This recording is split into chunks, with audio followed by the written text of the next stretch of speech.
Hey guys, what's going on? It's Joey, the real estate guy. Thank you for watching.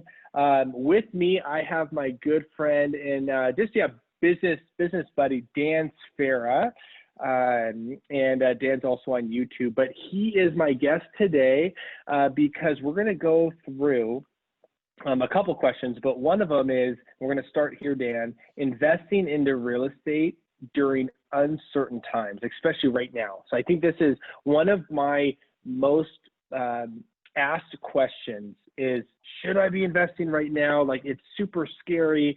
Should I be doing this? Should I be waiting? I have a lot of people waiting, but a few they're actually acting with investing, not just making a move for their primary purposes, but with investing. So let's start off, Dan, by talking about investing into real estate during uncertain times. And I know you and I have been talking a lot about this, and just kind of sharing the pros and cons about, investing. So why don't we start with some of because I think more people are going to want to start here, but the negatives, like why the cons to investing into real estate during uncertain times. So what are some stuff that you and I have talked about as to what would kind of keep us from stopping investing? A lot. So first of Yeah. all, and I didn't plan this. That's right. I had this book here before we started. I was reading it. I didn't plan this, but your question. Okay, That's this right. book, Capital, whether That's you a big agree, book, by the way. it's a huge We book. read that. It took me like half of Yeah. the quarantine to get through half of it. Like it's, but you don't have to agree with the author. He's a little like left leaning, whatever. This is a Yeah. well-researched book, extremely well-researched book about income inequality in the world and the Yeah. history of income inequality. So your question on investing, basically this is the rules to the game. Whether you like capitalism or not, or you think it's flawed, of course everything's flawed. This book is going to explain the rules of the game, which is why I'm reading it. And the rule is simple. People who own assets, especially income producing assets, so during the French Renaissance and the Belle Epoque period, where there was like huge income inequality in France, kind of like what we're starting to see now in the US, you had rentiers, so people making a living off of their properties. Basically what that means. Rentier, someone who earns income off of their property. So that's a guaranteed way to win, even according to this guy who says it's a flawed system. Owning assets. Owning assets, making income off of your assets. So real estate is we just finished our Patreon session, and I said everybody's at some point is going to be interested in real estate. Everybody needs a place to live, right? So now the question is, 100%. are you going to let them rent from someone else, or are you going to let them rent from yourself, right? Because you could be a rentier. You can earn income. They got to live somewhere. So why not you buy a house and rent it out to them? I mean, that is fundamental. The basis for real estate investing doesn't have to be complicated. It's very simple. People need a place to live. Cash is trash. Yes, they All do. right. And Yeah. rentier is the way to go. That's the winning formula, like from the French Revolution and on.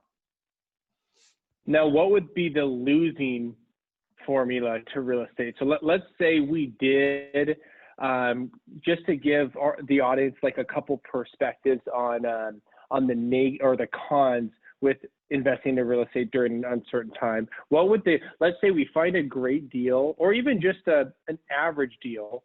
The numbers work out, we have some cash flow.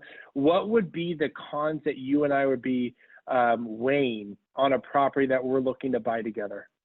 So if we're just talking about buying for an income property, right? Not to live ourselves, because Yeah. when you buy one to live yourself, you're not really getting any benefits other than the appreciation, the tax write-offs, all that stuff. But income Yeah. producing property, But that's that's an like a asset. rental. Yep. That's an asset. Yes. The cons could be like, look, this year, 2020, showed us, Yeah. especially in a place like California. All right. And by the way, today's election day for those watching in the future. Yeah. So one of the propositions is to increase funding for public schools by raising property taxes.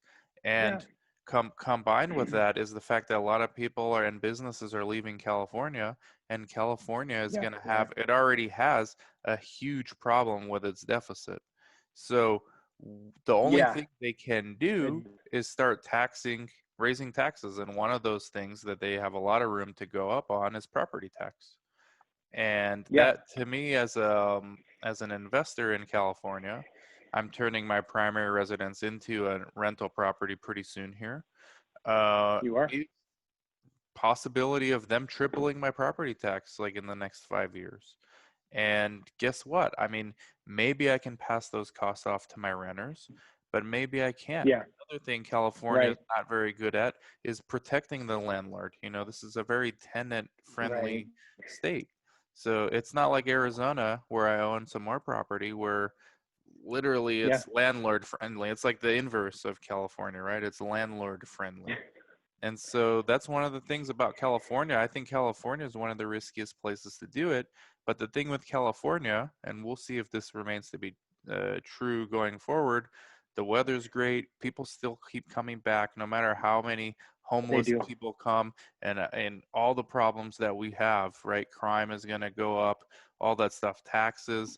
People still end up moving here. So the value, it's Yep. hard to lose the value. I mean, let's see in 2021 going forward, but it's really hard to bet against appreciation over the long run in California when you have the weather and you used to have the lifestyle before COVID. That'll come back to you. The lifestyle will come back. And the cultural Yeah. importance of California from the Bay Area down to San Diego. I mean, it's like, there's a lot going on, even at our worst time, which is probably now. California's probably entering its worst period in at least a century, if not ever, right now. They got a lot of Yeah. problems. So as an investor here, that's my biggest Yeah. concerns. Long term, I'm not too worried, but short term, to keep that cash Right. flow going.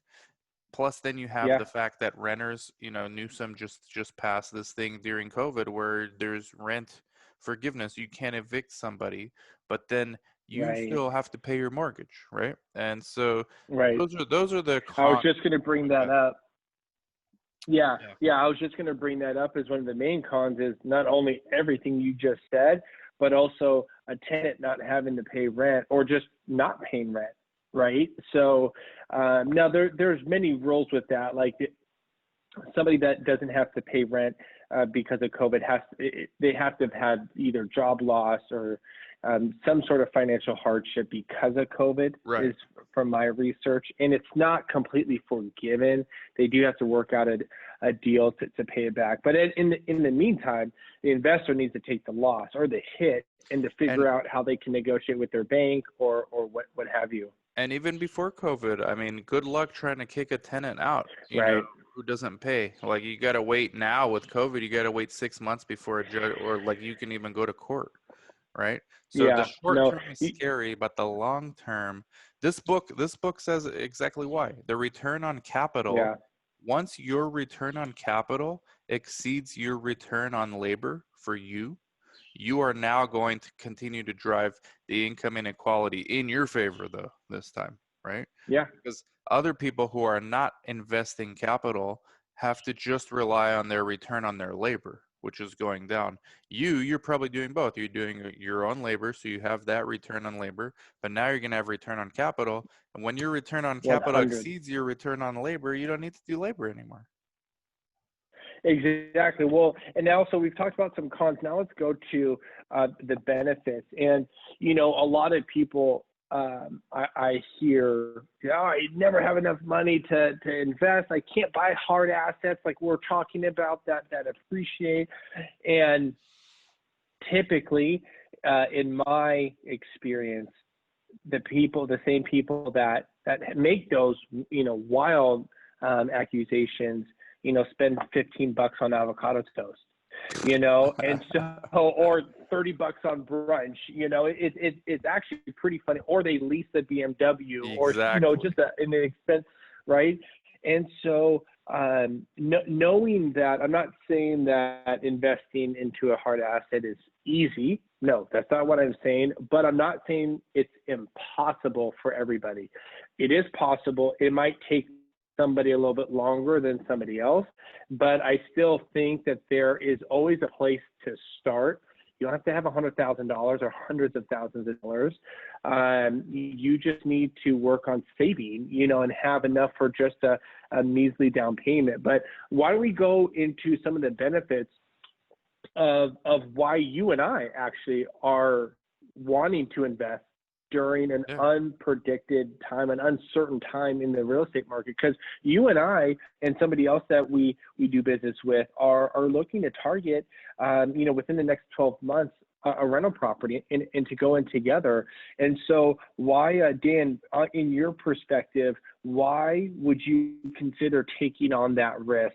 And what are some of the clear pros that you see outweigh the cons that we just previously talked about? Well, to me, it's simple. The alternative is, and they're about to do another stimulus. I got CNN in the background. I'm watching it right now. So they're about to do another stimulus. Cash is trash. I mean, pretty much like Yeah. it's worthless. It's literally a liability, especially when you get to negative interest rates. That's the definition of a liability. I mean, you're Yeah. losing So money true. keeping cash. You're Like even the yeah. banks tell you Yeah. this. So the alternative is to not Very buy true. the alternative is to not buy real estate. Maybe the alternative is to buy stocks, right? Or something else, but that's not Mm. without risk either. As you've seen, it's more volatile than Right. real estate. Plus, Yes. unlike a home, people can't live or eat a stock, so in real estate, it's Right. shelter. People like that has a functional It's use. a necessity.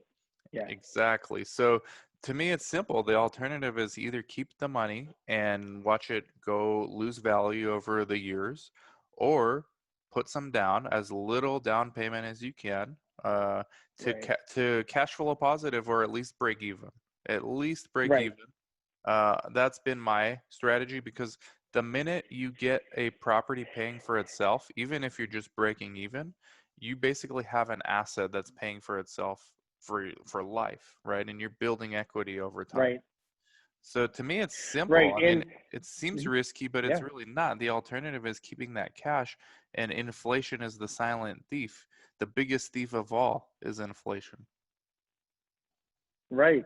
No, definitely. And like what Dan, what you're saying is, what are our options, right? If you have some funds to invest, I mean, just keeping it in cash. Like we have some money market accounts, and they're like a savings account, like a normal bank, but it just gives you a Hmm. high interest on that savings. And before COVID, it was like just over 2%, and now I just checked it.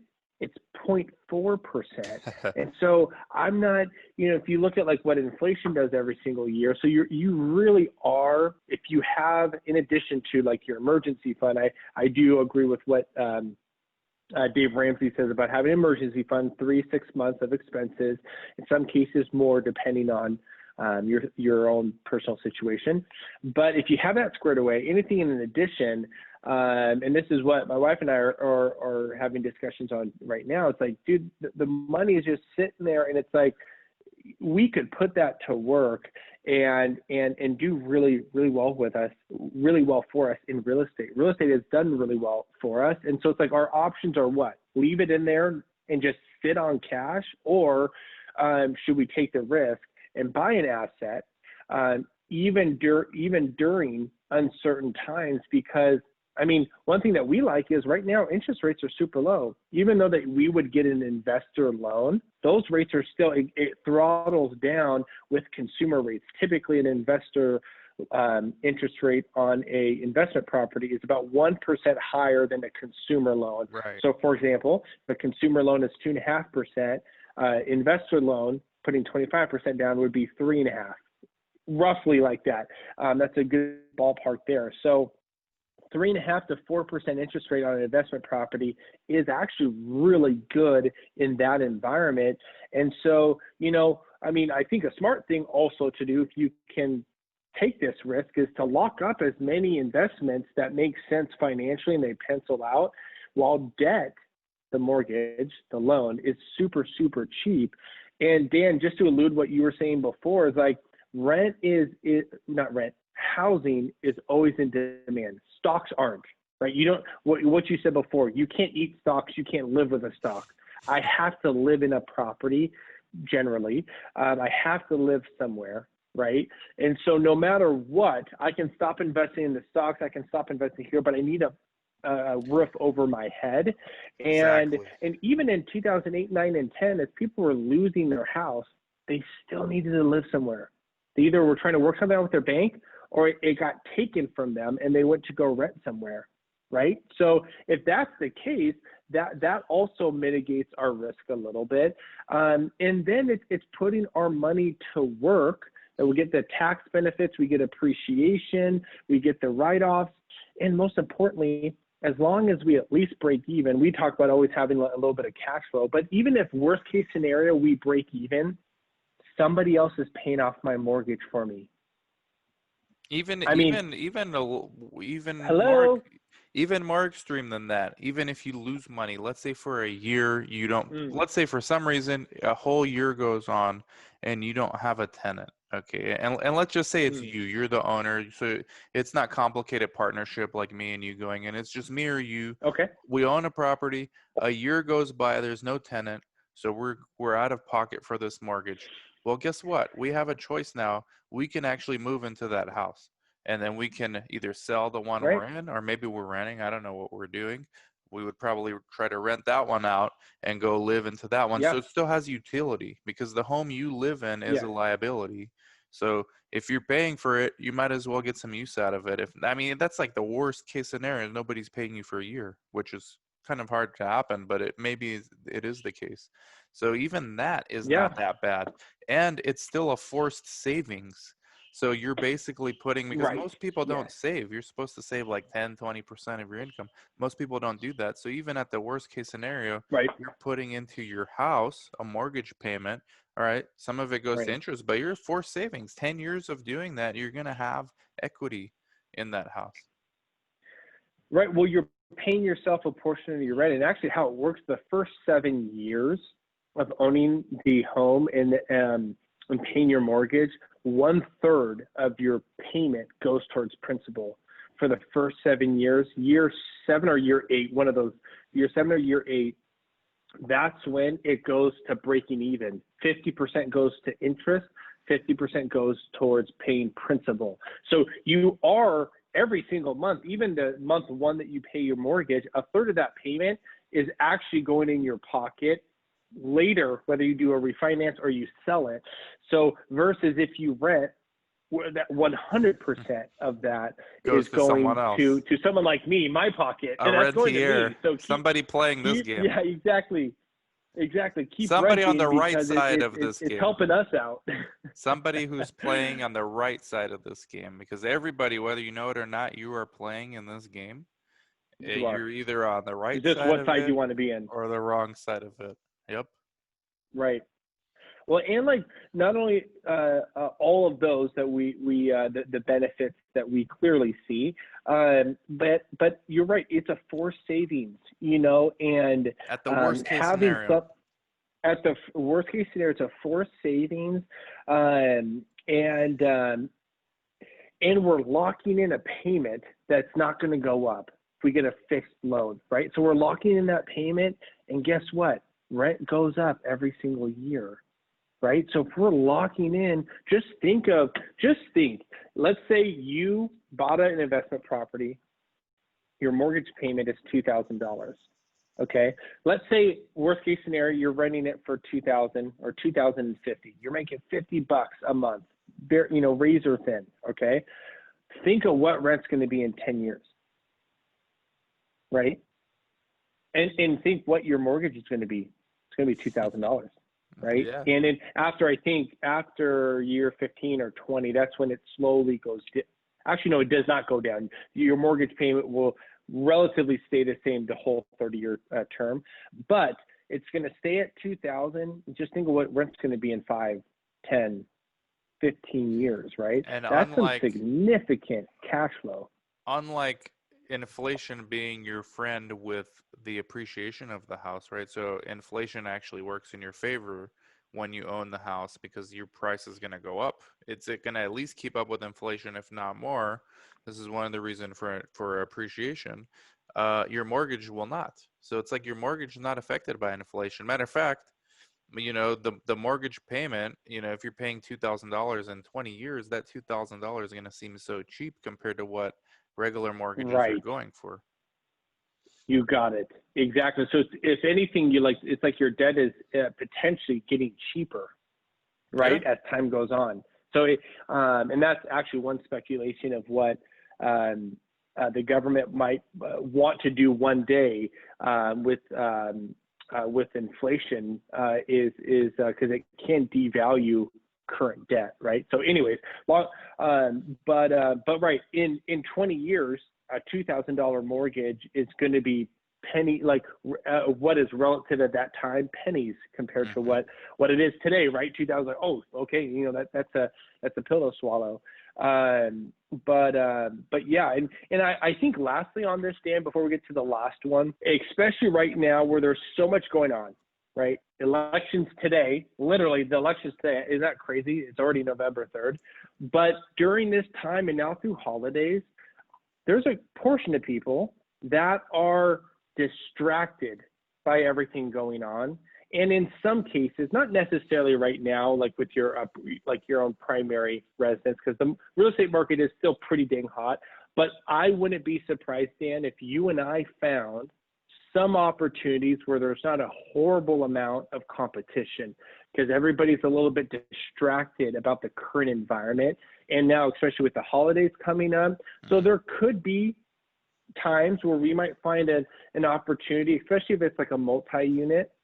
I just had this conversation with one of my clients yesterday, to where the seller could be more negotiable, just because there might not be so much activity. There might not be so many people, investors in the marketplace.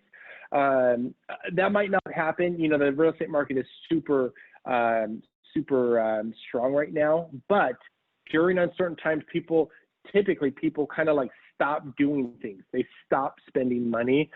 We haven't seen too much of that, but in the future, potentially that could happen. Maybe. And it could be better for guys like you and I. So Maybe. I mean, that we haven't talked about trying to time the market because I think that's really right, tough to right. do. I Yes, think if you completely take agree. the reason it hasn't bothered me is because I take a very long-term view. If you're taking a short-term view on something, you could lose out, but you could lose out the same way in the stock market as well. Like an example, when I bought this house, it was right before the recession of '07, right? I only put down $10,000. It was my first, well, not Okay, my first house, look at but that. it was my second home I bought, but the one I was going to live in. Yeah, And yeah. I stuck through the recession. I bought it like at 440. I think it's worth like close to 560 now, right? And I That's right. stuck through it. I refinanced it like twice, but I stuck through it. Number one, I needed a place to live, but number two, if you wait long enough, and I timed it at the worst possible time you can time something, right? I mean, I didn't try to time it. I just needed a place to live. So I Yeah, happened to have bought a house right before the Great Recession.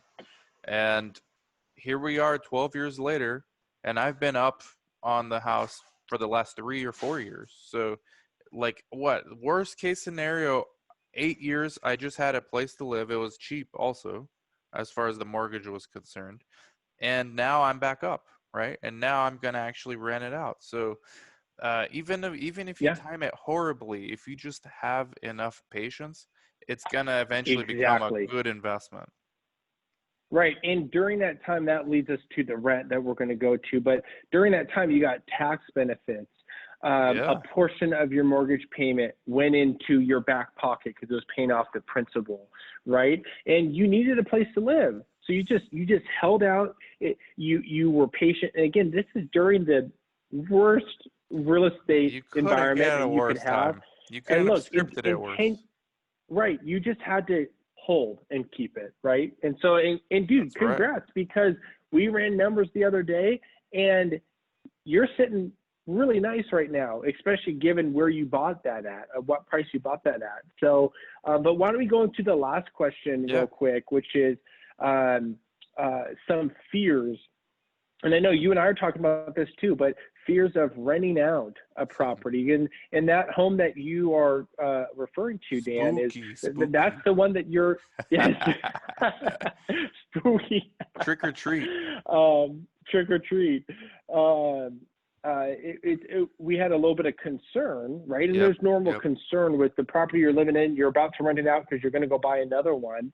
Mhm. And so maybe, yeah, walk us through, just kind of what you and your wife were thinking, and yeah, just as we're kind of working through this.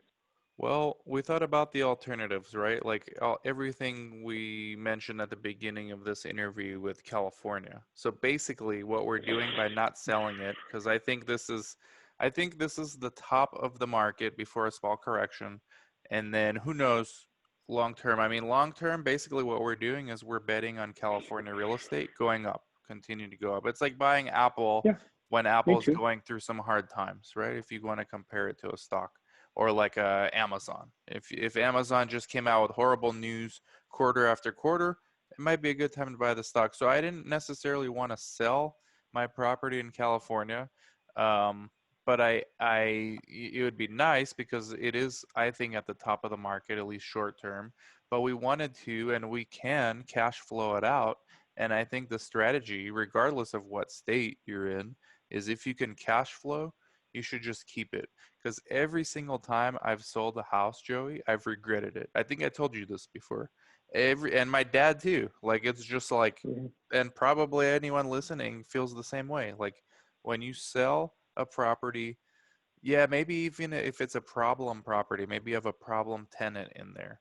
All right. But if given enough time and you go to Zillow like 20 years later and see what that house is worth now that you sold, you're gonna go crazy because you're gonna be like, why did I ever sell that thing? You know, the problem was not that hard to deal Exactly. with. I should have just dealt Right. with it. So I didn't Yeah. want to go through that again. I wanted to, and I think my strategy going forward is just to keep every property I can and try to cash flow it, or at least break even on it, or even lose a little bit here and there. I mean, you can use the tax Yeah. write-off too, depending on your income situation. No, definitely. And Dan, what do you think you and your wife might do to help like mitigate the risk of this property we're about to rent out in a couple months? Are you like considering? Because I know we talked about like having a portion of almost like a security deposit, or not security deposit, but like a security blanket reserves for Mhm. that property. Do you know what you guys think you might do with that? Um, Yeah, so we got to spend a like how many little months bit of, we got to spend a little bit on like minor wear and tear repairs just to get it like tenant ready. I think maybe like 2-3 grand. It's nothing major yeah, really. Then have like no, a cushion. I'm not expecting a tenant from when I move out. I have no expectations to have a tenant for the first 3 or 4 months. I even told you so. I'm ready to pay for it. In the meantime, take the awesome. tax loss. You know, put it off against my. I mean, that's one thing people don't forget about is the tax deductions you get once you become a landlord. You get Yeah, the deductions too as far as the mortgage interest is concerned when you're primary residence. But when you're a landlord, you know, it's treated like a business. So if you've yeah, got months where 100% is. you're negative cash flow, you know, that's months where you are losing money in your business, which should help Yeah, reduce your AGI, adjusted gross income. So yeah, yep. be prepared. Make sure like partner with So a someone couple like months you. reserves. Got Exact. it. Couple Okay. months reserved. Partner with someone like you who's done this before, who works with Yeah, investors. I mean, that's what you specialize in to find the right that's right. tenant. We don't need to rush and go for the first one that comes through. Just wait for the right one, good credit profile. Like you were saying, you know, they need to have a few months of rent in their account, like if you can, Exactly. right? Like 2 months or something. Yeah, So yeah, just be selective on the tenant. I'm okay yeah, losing in the definitely. beginning a little just to find the right one because The right you tenant. could get stuck with the wrong Completely one. And agree. I've heard that's where the Yeah, spooky part comes out where you hear horror stories of spooky. spooky. But I think in those cases, either they didn't do their due diligence on the person, or there is such thing as bad luck too. I mean, you could just get Yeah, unlucky and and get stuck with sometimes a that tenant. happens. You know, it's a cost of doing business, right? Like again, real estate isn't like no, you can never lose, like, or you can never have a bad day, right? You can have a bad day, but over time, if you have holding power, it is very hard to lose. Even again, Dan, in that example of buying your property in the worst time possible, you still made out like a bandit on the other end, right? If given long But enough, we've had yes. exactly just given long enough, and like a couple other ways, not in addition to what you were just talking about, Dan, of having a couple months reserves and just being prepared for a rainy day. But even right now, like the rental market is very hot right now. Housing is in huge demand right now. Most people are frustrated with their current housing situation, and so they're making moves, right? Sucks to And be a so buyer with right now. rent, it's like, right.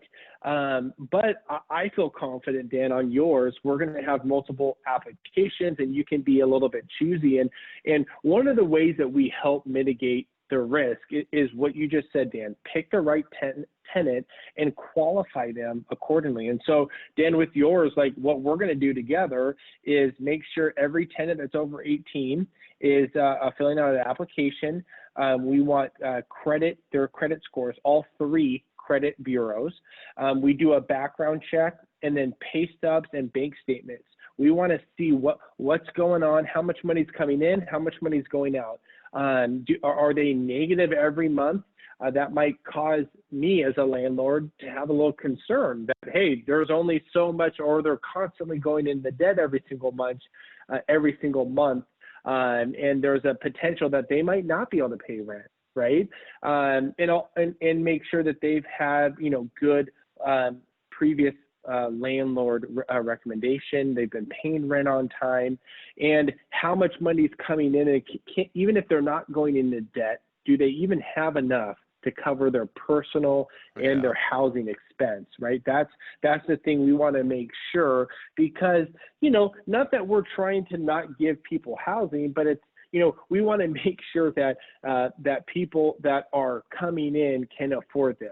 And it's not a huge stretch for them, that it's a slam dunk. That's what we want. I think you said it best for the landlord when what the landlord is concerned about is, you don't want to be a desperate landlord. And what that really means is Right. you want to have cash, because the more cash you have, the less desperate you are. I mean, that's just the general rule of life. Yeah. So if you're like, I see these desperate landlords. I used to be one when I first started, like I bought a house when I wasn't making very much income. I thought I was an investor, and I needed to take the first tenant that came my way. I mean, I didn't want to pay any mortgage, without Yeah. having a renter. No. Yep. Now it's different. I'm not Right. I could wait. I could wait even longer than 3 months if I have to. I mean, Yeah. I've already had this home for 12, 13 years. What's another 3, 4 months? I mean, that's the way I'm looking at it. I want a good tenant here long Smart. term, maybe 2, 3 years or longer if we can keep them that long. I know usually the average renter, the turnover is like 3 years on average, if not a little less, right? Last time I looked, it was something like that, like Yeah. 2.5 or 3 That's, years. yeah, it's pretty accurate. Yeah, so if we can get one for the long, 5 years, then you could wait another 2 months to find that one. Right. Exactly. So, yeah, no, that's great. Dan, anything else as we wrap up?